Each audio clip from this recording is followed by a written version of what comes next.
اللہ اللہ اللہ اللہ۔ السلام علیکم ورحمۃ اللہ وبرکاتہ۔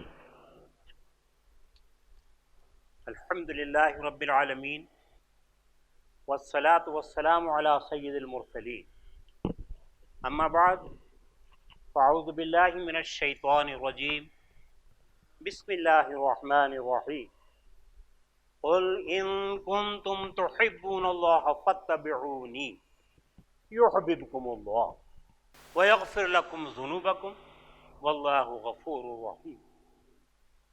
اعلان کر دیجئے، بول دیجئے، بتا دیجئے، اگر آپ اللہ سے محبت کرنا چاہتے ہیں، اللہ سے محبت رکھتے ہیں، تو میرے پیچھے چلیے۔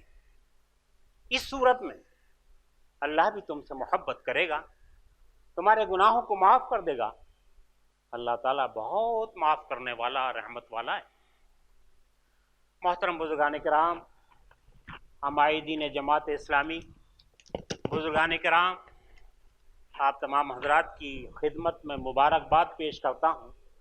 سب سے پہلے تو اس بات کی کہ لاک ڈاؤن کے بعد اور اس وبائے خبیثہ کے آخر میں آپ ایک جگہ جمع ہو کر یہ پیغام دے رہے ہیں کہ ہم صرف اللہ سے محبت کرتے ہیں اور اللہ تعالیٰ کی لائی ہوئی کسی وبا سے نہیں ڈرتے، بلکہ اس کے حکم کے انتظار میں ہیں۔ جو چاہے گا کرے گا، جیسے چاہے گا رکھے گا، جیسے چاہے گا زندگی بسر کرائے گا۔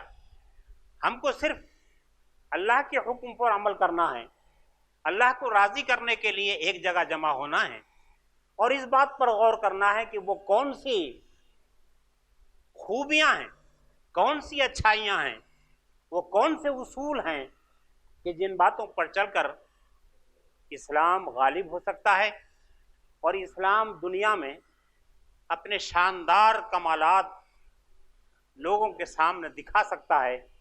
یہ ان باتوں پر غور کرنے کے لیے ہم یہاں پر جمع ہوئے ہیں۔ محترم حضرات،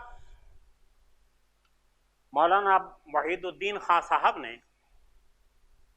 پورے 1400 سال کی تاریخ میں مجددین اور مصلحین کی آمد کے سلسلے میں کچھ تاریخ بیان کی ہے۔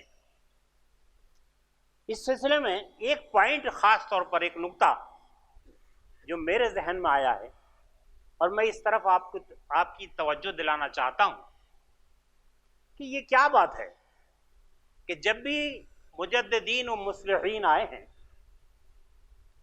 ان کی عمر بہت چھوٹی ہو گئی ہے، بہت کم ہو گئی۔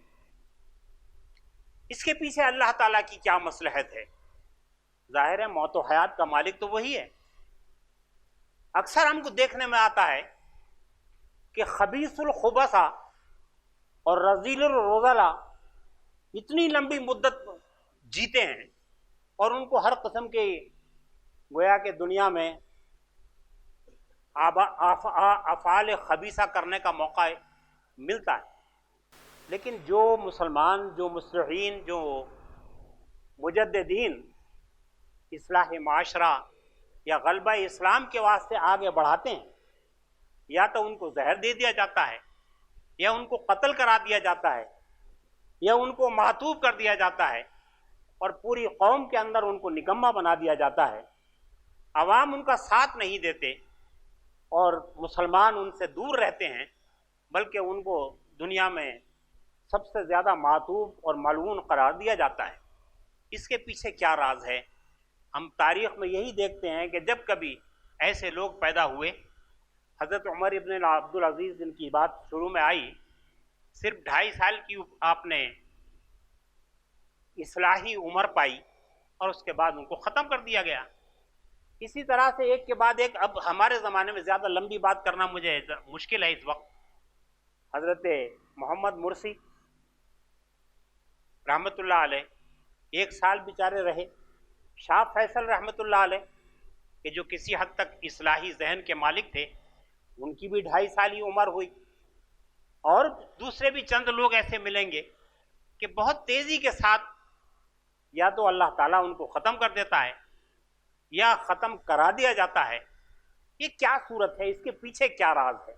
یہ بات ہماری سمجھ میں اب تک نہیں آتی. اس نقطے پر ذرا غور کرنے کی بات ہے. تو میں جس بات پر پہنچا ہوں اور اس کی وجہ کی تلاش میں جو میں نے بہت کوشش کی ہے اور دقت کے ساتھ غور کیا ہے، تو میں اس نتیجے پر پہنچا ہوں کہ اس کے پیچھے جو سب سے بڑی وجہ ہے وہ یہ ہے کہ ہندوستان کے اندر ہی تقریباً 10 لاکھ علماء موجود ہیں. اندازہ 25 کروڑ کی آبادی میں تقریباً 8-10 لاکھ علماء موجود ہیں. لیکن 8-10 لاکھ علماء کی مجموعی ذہنی کیفیت یہ نہیں ہے کہ اللہ پاک نے سرکار دو عالم صلی اللہ علیہ وسلم کو کس لیے بھیجا ہے. وہ اس بات پر متفق نہیں ہے کہ اللہ کے رسول صلی اللہ علیہ وسلم اس لیے تشریف لائے ہیں کہ اس اسلام کو تمام دنیا کے دینوں پر غالب فرما دے، اور اس غلبے کے لیے اس دنیا کے ظاہری اسباب کو اس طرح سے استعمال کریں کہ سارے اسباب اسلام کے تابع ہو جائیں. یہ صورتحال بالکل مختلف ہے. مختلف قسم کے مکاتب کے علماء ہیں، مختلف قسم کے مدارس کے علماء ہیں، سب کی ذہنیت الگ الگ ہے. کوئی غلبہ اسلام کے لیے کسی بات کو، کوئی پگڑی اور دستار کو ضروری قرار دیتا ہے، کوئی ذکر اللہ کو ضروری قرار دیتا ہے، کوئی صرف فضائل کو قرار دیتا ہے، کوئی کسی چیز کو، کوئی کسی نے الگ الگ ذہنیت بنی ہوئی ہے. یہ ذہنیت جب تک علماء کرام کی ایک نہ ہوگی اور اجتماعی طور پر تمام علماء اس بات پر متفق نہیں ہوں گے کہ سب سے اہم مسئلہ یہ ہے کہ اے ایمان والو، اگر تم اللہ سے محبت کرتے ہو تو صرف میرے پیچھے چلو. یہ ہے اعلان اللہ کی طرف سے کرایا ہوا جو سرکار دو عالم صلی اللہ علیہ وسلم نے ڈکلیئر کیا اور قرآن میں قیامت تک کے لیے موجود ہے. قل ان کنتم تحبون اللہ، اگر تم واقعی اللہ سے محبت رکھتے ہو فاتبعونی، تو پھر میرے پیچھے چلو. یہی ہے وہ راستہ کہ جس راستے پر چل کر تم قیامت تک سارے مسلمانوں کو غلبہ اسلام دلا سکتے ہو اور ثابت کر سکتے ہو کہ مسلمان ہی دنیا میں اللہ تعالیٰ کی طرف سے بھیجے ہوئے وہ رہنما ہیں اور وہ نمونہ ہیں کہ جن کو دیکھ کر ساری دنیا کے لوگ اس طرف متوجہ ہو سکتے ہیں اور ترقی کر سکتے ہیں. تو محترم حضرات، بات بہت تھوڑی مختصر بات کہنے کے لیے مجھے کہا گیا ہے. اس طرف غور کرنے کی بات ہے کہ ہم تمام علماء میں اجتماعیت کیوں نہیں ہے، اس اجتماعیت کے واسطے ہم کیا کر سکتے ہیں. اسی لیے مجلس العلماء کو یہاں پر جوڑا گیا ہے اور علماء کو بار بار اکٹھا کر کے یہ بتایا جاتا ہے کہ ہم تھوڑے سے علماء یہاں آتے ہیں لیکن بہت بڑی تعداد اور بہت بڑے علاقے کے ہم رہنما ہیں اور اس کو اپنی طرف متوجہ کر سکتے ہیں. اور بار بار ہر جگہ پر اپنے علاقوں میں علماء کو اکٹھا کر کے اس بات کا انتظار مت کیجئے کہ جمعیت مجلس العلماء ہی بلائے گی تو ہم جائیں گے، بلکہ کوشش کیجئے کہ اپنے اپنے علاقوں میں 10-10, 15-15, 5-5, 6-6 مسجدوں کے علماء کو اکٹھا کر کے ایک خاص موقع پر اجتماعی شکل میں بٹھا کر اور ان سے تبادلہ خیال کیا جائے کہ محترم علماء کرام، اللہ پاک نے ہم کو بہت بڑی دولت دی ہے، قرآن کی سمجھ عطا فرمائی ہے، اور سمجھ کا تقاضا یہ ہے کہ ہم قرآن کے اس اعلان کے اوپر متفق ہو جائیں کہ ہم کو ہر حال میں اللہ کے رسول صلی اللہ علیہ وسلم کے پیچھے چلنا ہے. وآخر دعوانا الحمدللہ رب العالمین.